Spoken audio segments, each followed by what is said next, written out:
Malaise, consternation, indignation, autant de mots exprimés par le Conseil supérieur de la diaspora forestière à l'égard du gouvernement dans la gestion de la crise de Sogipa à Djéké. Ce conseil dénonce les exactions commises par les forces de l'ordre sur la population de cette localité. Le Conseil supérieur de la diaspora forestière demande à M. Alpha Condé de mettre fin à cette répression sanglante auquel il se livre contre la Guinée forestière. Au nom d'un simulacre de maintien d'ordre depuis 2010. Le CSDF a par la même occasion lancé un appel au peuple de Guinée et à l'opinion internationale pour le soutenir dans sa lutte. Le Conseil supérieur de la diaspora forestière lance un appel au peuple fraternel de la Basse-Côte, au peuple intelligent et travailleur du Fouta et au peuple grand Mandingue afin qu'ils se joignent à notre lutte. C'est un combat que nous menons contre un gouvernement dictatorial pour la préemption du droit de tous les Guinéens sans distinction. Les affrontements à Djéké ont fait, selon le CSDF, 4 morts et plusieurs blessés graves. Ils souhaitent que les balles ne soient plus tirées à Djéké contre la population. Vous n'êtes pas sans savoir que depuis le vendredi passé, il se passe des événements douloureux, que je dirais même malheureux, au niveau de la communauté de Djéké. Tout tourne autour de cette société qu'on appelle la Sogipa. Et pour aller droit au but, le Conseil supérieur de la diaspora forestière, face à cette crise, a décidé de faire une déclaration dont j'ai l'insigne l'honneur de vous donner la teneur. Donc je vous lis cette déclaration. Et après la déclaration, je crois qu'éventuellement il y aura des questions auxquelles je me prêterai à donner quelques réponses. Donc, j'attire votre attention par rapport au contenu de cette déclaration. Déclaration numéro 1253 du 26 mars 2014. Le Conseil supérieur de la diaspora forestière, CSDF, a appris avec une profonde indignation la brutalité perpétrée contre la population de Djéké en date du 22 mars 2014. Le CSDF dénonce sans appel cette barbarie commise par les forces de l'ordre qui a fait 4 morts et plusieurs blessés graves. C'est là le bilan provisoire que les médias ont dressé dans les premières heures de l'incident. Cet incident, comme ceux qui se sont produits dans d'autres localités forestières, a été causé par la tentative des forestiers d'obtenir réparation après que les situations aient, que les autorités aient confisqué leurs terres agricoles. Le Conseil supérieur de la diaspora forestière demande à M. Alpha Condé de mettre fin à cette répression sanglante auquel il se livre contre la Guinée forestière. Au nom d'un simulacre de maintien d'ordre depuis 2010. Tout le monde est unanime que le peuple de cette région sont pacifiques. Ils ne sont jamais les premiers à lancer la première pierre. Cette attitude du peuple responsable ne doit pas être interprétée comme une faiblesse. Le Conseil supérieur de la diaspora est autant plus concerné que ce type d'agression contre les paisibles populations de la Guinée forestière n'est pas la première. Il y a eu le cas de Djogota, le 3 août 2011, qui avait fait aussi 7 morts et plusieurs blessés graves. Dans une indifférence totale, le gouvernement guinéen n'avait même pas daigné diligenter une enquête pour situer les responsabilités. Encore moins punir les auteurs de ces crimes. L'incident avait plutôt été l'occasion pour le gouvernement de M. Alpha Condé d'incarcérer illégalement des habitants de Jogota. Il y a aussi eu l'incident des forces de l'ordre à Guékédou.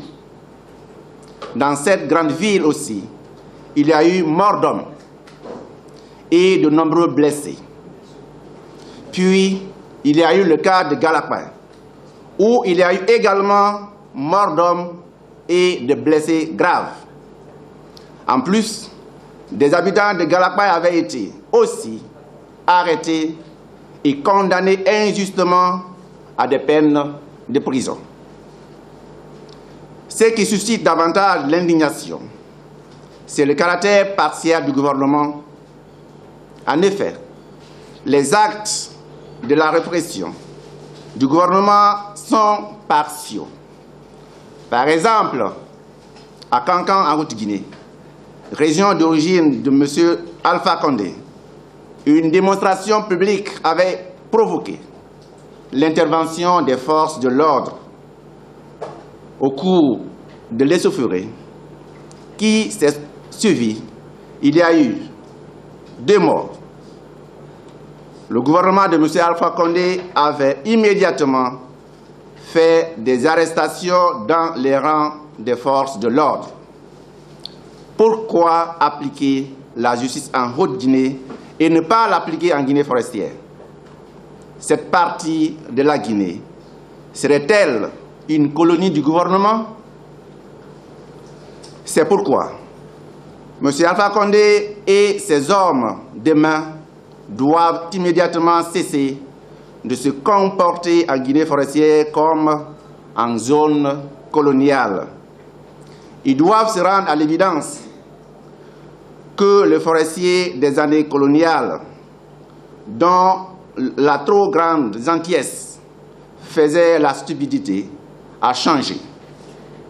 Le forestier s'est éveillé et s'est adapté au courant universel dans lequel la Guinée, l'Afrique et le monde baignent. Aujourd'hui, répondant aux exigences de participation effective à la gestion de la Guinée, le forestier est juriste, commerçant, ingénieur, chirurgien, sportif et fonctionnaire international. Il n'est plus donc disposé à plier l'échine pour être tendu comme un mouton. Pour rappel, un peuple longtemps méprisé et opprimé devient similaire à un volcan dormant.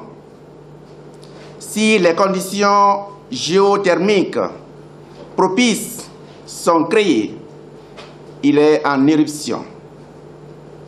C'est pourquoi le Conseil supérieur de la diaspora forestière demande au gouvernement de M. Alpha Condé de ne pas créer les conditions psychopolitiques qui conduiraient notre peuple au point d'ébullition sociale.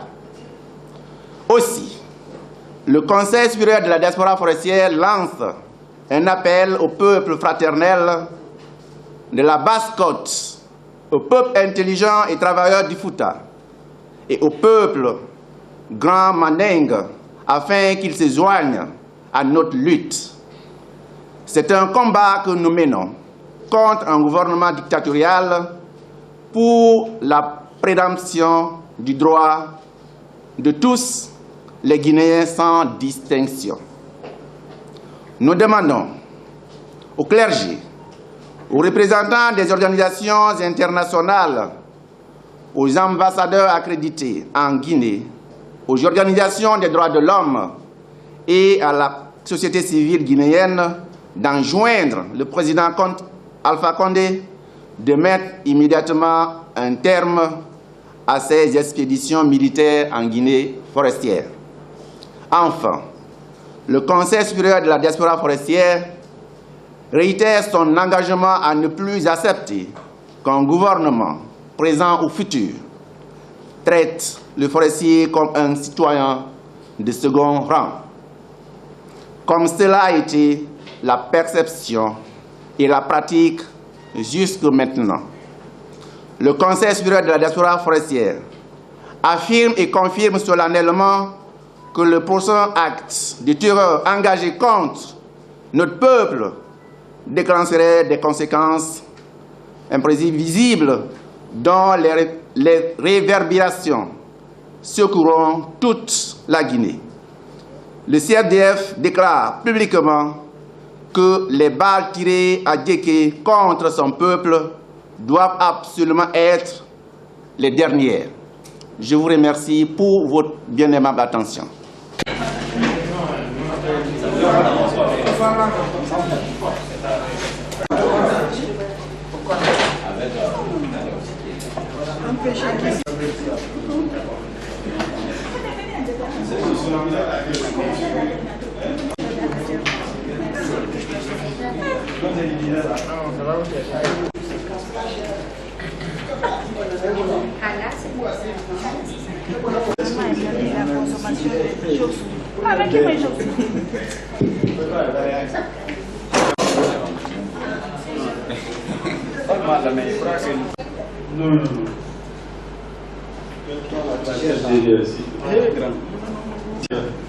Troisième conférence de presse de la journée, j'imagine que c'est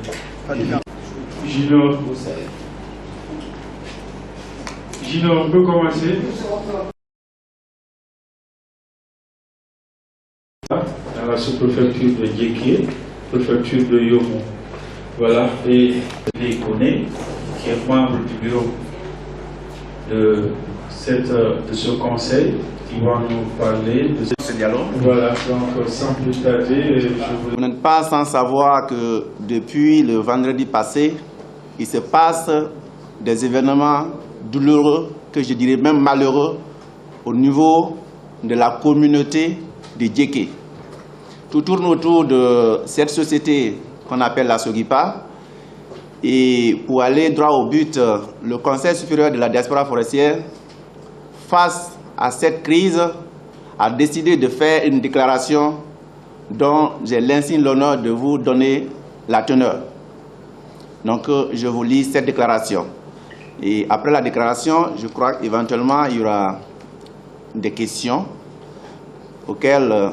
De la radio Lex FM. Dans votre déclaration, j'ai comme l'impression que vous lancez une déclaration de guerre contre le gouvernement Alpha Condé qui, selon vous, néglige le peuple forestier. Est-ce que c'est ce que vous voulez dire vraiment? Qui manifeste l'indignation de ce peuple dont les fils voudraient que leurs droits soient respectés. Et nous ferons en sorte, nous nous battrons pour que nos droits soient respectés, pour que le droit du peuple forestier soit respecté dans les règles établies par la République de Guinée. Ce n'est pas une déclaration de guerre dans le sens d'une rébellion, non. Mais nous voulons que ce peuple subisse les mêmes droits que les autres peuples. Vous sentez lésé par rapport aux autres peuples? Oui. Madame, prenons seulement le cas de Jogota. Le 3 août 2011, où on est allé agresser des gens qui étaient en train de dormir paisiblement dans leur village. Il y a... Vous dites que le peuple forestier n'est pas, disons, une colonie du président de la République, je crois, mentionné dans votre déclaration. Mais moi, je voudrais savoir, d'abord, mon premier constat, c'est le Conseil supérieur de la diaspora forestière, mais où est le reste le reste des membres de votre conseil? Parce que vous êtes seul et vous parlez au nom d'une région dans son ensemble. Et je disais que dans votre déclaration, vous avez dit que le peuple forestier n'est pas une colonie.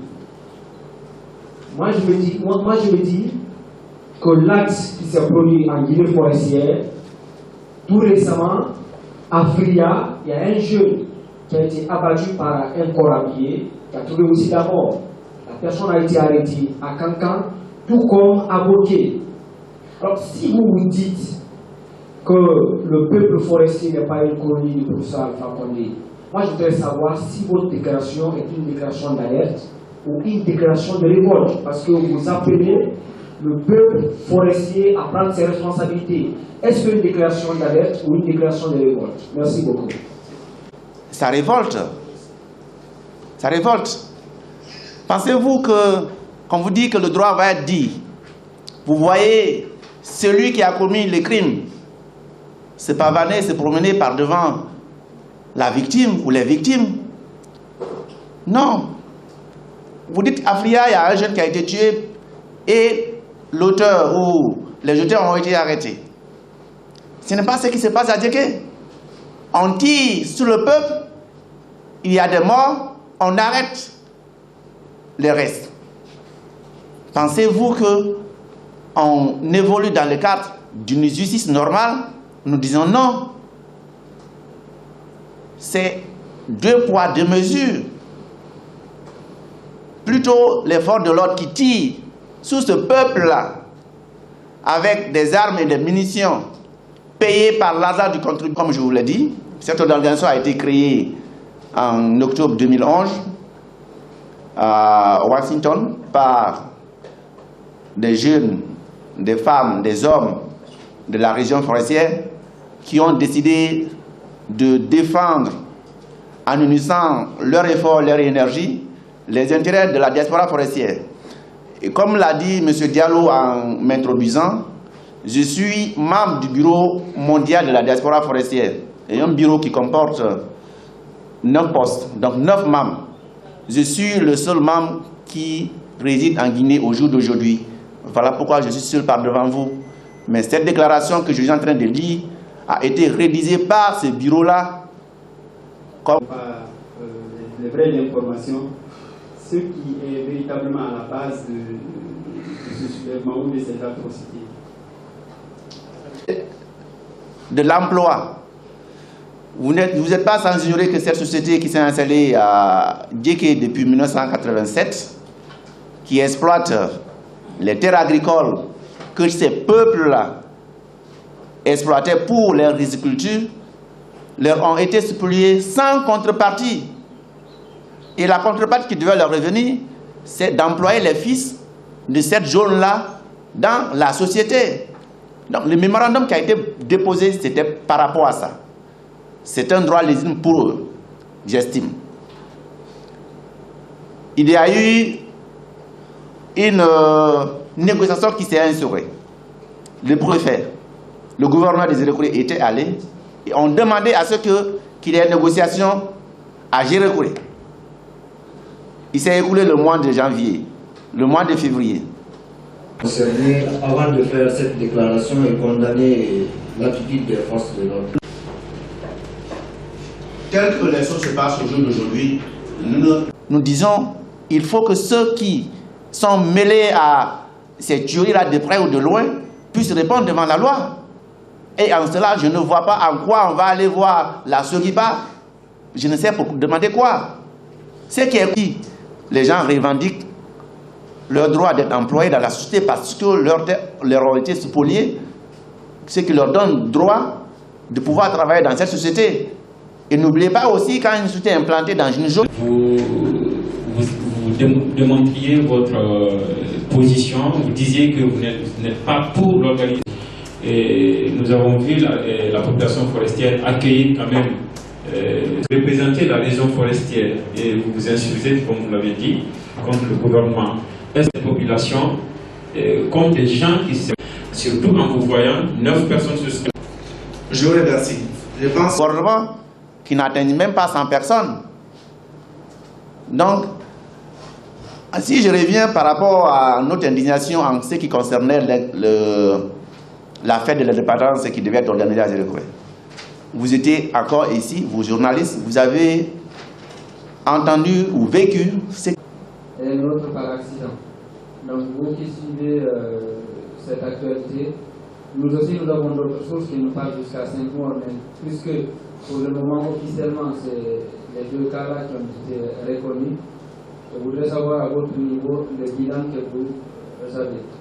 Le bilan. Moi personnellement, avant que je ne rentre dans cette salle, de sursuite, je savais qu'il y a eu 4 morts et des blessés graves. Sans oublier que parmi ces 4 morts-là, il y avait d'abord des blessés qui sont morts par la suite. Donc, ce bilan reste et demeure encore provisoire. Au jour d'aujourd'hui, nous ne pouvons pas, au niveau national, quand bien même nous savons que cette plainte aura une très faible probabilité d'avoir une issue. Au niveau international, nous envisageons aussi le faire. Nous envisageons le faire.